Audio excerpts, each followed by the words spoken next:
আল্লাহ রাব্বুল আলামিন সূরা আহজাবের 41 নম্বর আয়াতে আল্লাহ বলেন, ইয়া আইয়ুহাল্লাযীনা আমানু যকুরুল্লাহা যিকরান কাসীরা। হে ঈমানদাররা, তোমরা আল্লাহর জিকির করো, আল্লাহর জিকির করো, বেশি বেশি জিকির করো।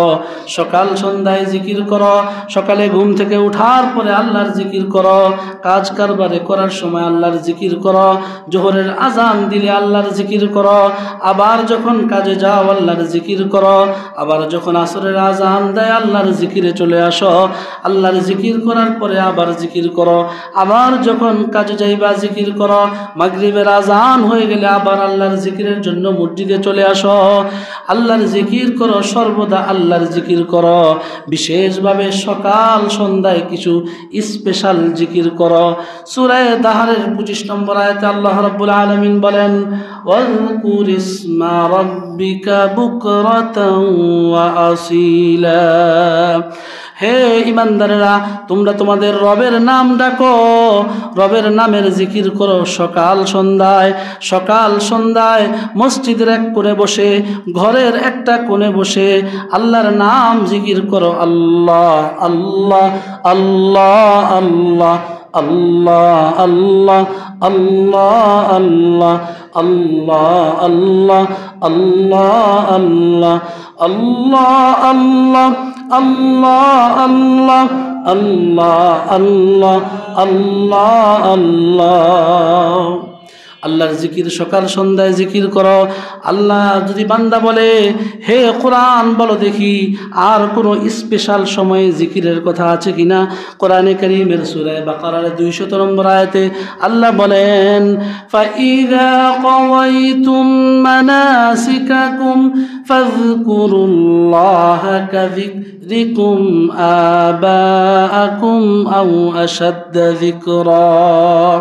যখন তোমরা হজের কার্যক্রম শেষ করো, হজের কার্যক্রম শেষ করে মক্কা মদিনায় লম্বা সময় থাকো, তখন আল্লাহর জিকির করো। তোমাদের পূর্বপুরুষরা যেমন জিকির করেছে তেমন জিকির করো, অথবা তার থেকেও আরও বেশি জিকির করো। আপনি যদি কোরআনে কারীমকে বলেন জিকিরের আর কোনো স্পেশাল জায়গা আছে কিনা, আল্লাহ রাব্বুল আলামিন সূরা তাহার 42 নম্বর আয়াতে বলেন, ইযহাব আনতা ওয়া রাব্বুকা ইযহাব আনতা ওয়া আখুকা বিআয়াতি ওয়া লা তানিয়া ফি যিকরি। আল্লাহ বলেন, যখন দাওয়াত দিতে যাইবা তখন আল্লাহর জিকির করো, আল্লাহর স্মরণ করো। যখন দাওয়াতের কার্যক্রম করবা আল্লাহর জিকির করো।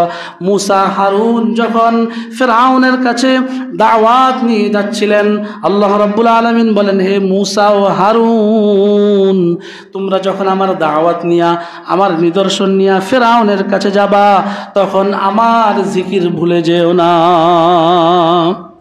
আপনি যদি বলেন, কোরআনকে যদি প্রশ্ন করেন, হে কোরআন বলো দেখি আর কখন জিকির করব, জিকিরের অবস্থা কি, কোন অবস্থায় জিকির করা যায়, কোন অবস্থায় যায় না, কোরআনে কারীম স্পষ্ট ভাষায় বলে দেয়। সূরা নিসার 103 নম্বর আয়াতে আল্লাহ বলেন, ফাইযা কাযাইতুমুস সালাতা ফাযকুরুল্লাহা কিয়ামান ওয়া কুউদান ওয়া আলা জুনুবিহিম। হে ঈমানদাররা, যখন তোমরা নামাজ পড়ে শেষ করো, নামাজ পড়ে কাজে চলে যাও, তখন তোমরা যে অবস্থায় থাকো ওই অবস্থায় জিকির করো। দাঁড়ায় থাকো জিকির করো, বসে থাকো জিকির করো, যদি বাসায় গিয়ে শুয়ে যাও জিকির করো, সব সময় জিকির করো। কিয়ামান ওয়া কুউদান ওয়া আলা জুনুবিহিম। বসা অবস্থায়ও জিকির, বসা অবস্থায়ও জিকির, দাঁড়ানো অবস্থায়ও জিকির, শোয়া অবস্থায়ও কার জিকির। আপনি যদি কোরআনে কারীমকে জিজ্ঞেস করেন, হে কোরআনে কারীম, আমি যদি জিকির করি আমার ফায়দা কি, সূরা জুমার 10 নম্বর আয়াতে আল্লাহ রাব্বুল আলামিন বলেন, ওয়াযকুরুল্লাহা কাসীরান লাআল্লাকুম তুফলিহুন। তোমরা আল্লাহ পাকের বেশি বেশি জিকির করো যেন তোমরা সফল কাম হতে পারো। তাহলে বোঝা গেল যে ব্যক্তি জিকির করে ওই ব্যক্তি সফল, যেই ব্যক্তি জিকির করে না ওই ব্যক্তি সফল হয় না। আপনি যদি বলেন তাহলে জিকির করার আর কি ফায়দা, আল্লাহ রাব্বুল আলামিন সূরা হাদীদের 16 নম্বর আয়াতে বলেন, আলাম ইয়ানি লিল্লাযীনা আমানু আন তাখশা কুলুবুহুম লিযিকরিল্লাহ। মুমিনদের কি এই সময় হয়নি তারা আল্লাহ পাকের জিকিরের মাধ্যমে তাদের অন্তরকে নরম করবে? জিকিরের মাধ্যমে অন্তর নরম হয়, জিকিরের মাধ্যমে অন্তর নরম হয়। আল্লাহ প্রশ্ন করলেন মুমিনদের কি সময় হয়নি? মুমিনদের সময় হয়েছে, মুমিনরা জিকির করে না। এই জন্য উৎসাহ দেওয়ার জন্য আল্লাহ রাব্বুল আলামিন বললেন সময় হয়ে গেছে, সকাল সন্ধ্যা এক আল্লাহর জিকির করো। কারণ পৃথিবীর মধ্যে আল্লাহ রসুল সাল্লাল্লাহু আলাইহি ওয়াসাল্লামের সাহাবীরা সবচেয়ে উত্তম সাহাবী, সবচেয়ে শ্রেষ্ঠ মানুষ, তারাও আল্লাহর জিকির করেছে। তাদের ব্যাপারে আল্লাহ রাব্বুল আলামিন সূরা নূরের 37 নম্বর আয়াতে আল্লাহ বলেন, রিজালুল লা তুলহিহিম তিজারাতু ওয়ালা বাইউন আন যিকরিল্লাহ। আল্লাহ রসুলের সাহাবীরা এমন ছিল, তাদের ব্যবসা, তাদের বাণিজ্য তাদেরকে জিকির থেকে কখনো গাফেল করে নাই। সাহাবায়ে কেরাম সব সময় আল্লাহর জিকিরে থাকতেন, আল্লাহর ফিকিরে থাকতেন। সব সময় আল্লাহর জিকির ফিকিরে থাকা এটা একজন ইমানদারের কাজ। জিকির করব অল্প আওয়াজে, নরম আওয়াজে, ভয় নিয়া। কোরআনে কারীমের সূরা নূরের 37 নম্বর আয়াতে আল্লাহ বলেন, ওয়াজকুর রাব্বাকা ফি নাফসিকা تضرعا وخيفة ودون الجهر من القول بالغدو والآصال ولا تكن من الغافلين। জিকিরের পদ্ধতি সম্পর্কে আল্লাহ বলেন তোমরা গোপনে নিজে নিজে জিকির করো, তাদাররুআন ওয়া খীফা, সবিনয়ে ভীতি সহকারে এবং মৃদু আওয়াজে। তিনটা শব্দ, সবিনয়ে ভীতি সহকারে মৃদু আওয়াজে, চিৎকার দিয়ে নয়, চিৎকার দিয়ে নয়, এলোমেলো করে নয়, স্পষ্ট শব্দে মৃদু আওয়াজে সবিনয়ে ভয় ভীতি নিয়ে জিকির করো। বর্তমানে জিকির করে কি, হে জালালি বসেন বসেন, কয় কি কয় না? আহা, কোথায় জিকির? আরেক জিকির বাড়াইছে, হিম হে জিকির। কি হজরত আমার হুজুর এসা কি মহিমা জানে, গলার মালা বানাইয়া ধীরে ধীরে টানে। এটা কোনো জিকির? তামসা, তামসা। এই পাগল ছাগলেরও ভক্ত পাওয়া যায় বাংলাদেশে। এত পাগলামি করে, তারপরেও তাদের মঞ্চে, তাদের মাহফিলে লোকের অভাব হয় না।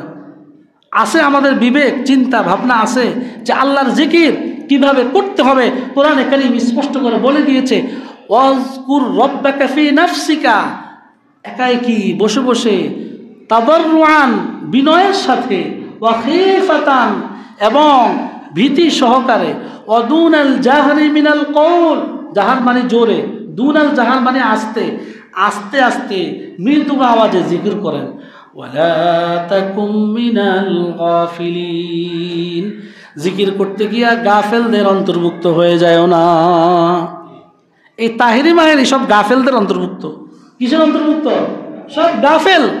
এরা জিকির সম্পর্কে বুঝেই না, কোরআন বুঝে না, হাদিস বুঝে না, আল্লাহ কিভাবে জিকির করতে বলছেন বুঝে না। এই জন্য আবল তাবল কথা। হুজুর এসা কি মহিমা জানে, গলার মালা বানাইয়া ধীরে ধীরে টানে, এটা কোনো জিকির হইল? এরপরে যেটা বলে এটা তো আরো বুঝা যায় না, হিম হে, হিম হে জিকির বলে, নাউজুবিল্লাহ। কোথায় জিকির? জিকির করলে অন্তর পরিচ্ছন্ন হওয়ার কথা, পরিচ্ছন্ন না হইয়া অন্তর আরো নাপাক হয়ে যায়। আল্লাহ তাআলা বলেন, আল্লাযীনা আমানু ওয়া তাতমাইন্নু কুলুবুহুম বিযিকরিল্লাহ, যারা আল্লাহর উপর ঈমান আনয়ন করে তাদের অন্তরটা প্রশান্ত হয়। আলা বিযিকরিল্লাহি তাতমাইন্নুল কুলুব, খবরদার খবরদার, জিকিরের মাধ্যমে অন্তরটা প্রশান্ত হয়। অন্য আয়াতে বলেন সুম্মা তালিনু জুলুদুহুম ওয়া কুলুবুহুম ইলা যিকরিল্লাহ, আল্লাহর জিকিরের মাধ্যমে দেহ প্রশান্ত হয়, অন্তর প্রশান্ত হয়। অন্য আয়াতে আল্লাহ বলেন ফাজকুরুনি ইয়াজকুরুকুম, আমার জিকির করো, আমি আল্লাহ তোমাকে স্মরণ করব, আমি আল্লাহ স্মরণ করব, তোমার বিপদ আপদ বালা মুসিবত সব দূর করে দিব। সুবহানাল্লাহ। قد أفلح من تزكى وذكر اسم ربه فصلى, সফল কাম ওই ব্যক্তি হয়েই গেল যে সব সময় মাওলা পাকের নামের জিকির করলো। করবো তো ইনশাআল্লাহ। সফলতা হওয়ার জন্য, সফল কাম হওয়ার জন্য মাওলা পাকের জিকির ছাড়া বিকল্প নাই। যারা জিকির করে না তাদের ব্যাপারে আল্লাহ বলেন ফাআরিজ আম্মান তাওয়াল্লা আন যিকরিনা, যারা আমার জিকির থেকে মুখ ফিরিয়ে নেয় তাদের থেকে তোমরা মুখ ফিরিয়ে নাও, তাদের থেকে এড়িয়ে চলো। যারা আল্লাহ পাকের স্মরণে থাকে না, আল্লাহ পাকের জিকির, আল্লাহর স্মরণে নামাজ কালাম জিকির তেলাওয়াত কিছুই করে না, তাদের সাথে চইল না। যারা আল্লাহর ইবাদত করে না তাদের থেকে এড়ায়া চলো, এড়ায়া চলো, দূরে থাকো, দূরে থাকো, দূরে থাকো, খারাপ মানুষ থেকে দূরে থাকো। ফাআরিজ আদেশ সূচক, দূরে থাকো, খারাপ মানুষের সাথে থাইকো না। আল্লাহ পাকের শেষ কথা ফাআরিজ, খারাপ মানুষের সাথে থাইকো না। তারপরেও আমাদের বন্ধু বান্ধব যদি এরকম থাকে তাদেরকে দাওয়াত দিয়া দিনের পথে আনবো ইনশাআল্লাহ। আল্লাহ পাকের জিকির করবো তো ইনশাআল্লাহ। আল্লাহ তাআলা আমাদেরকে তৌফিক দান করেন। ওয়া আখিরু দাওয়ানা আলহামদুলিল্লাহি রাব্বিল আলামিন।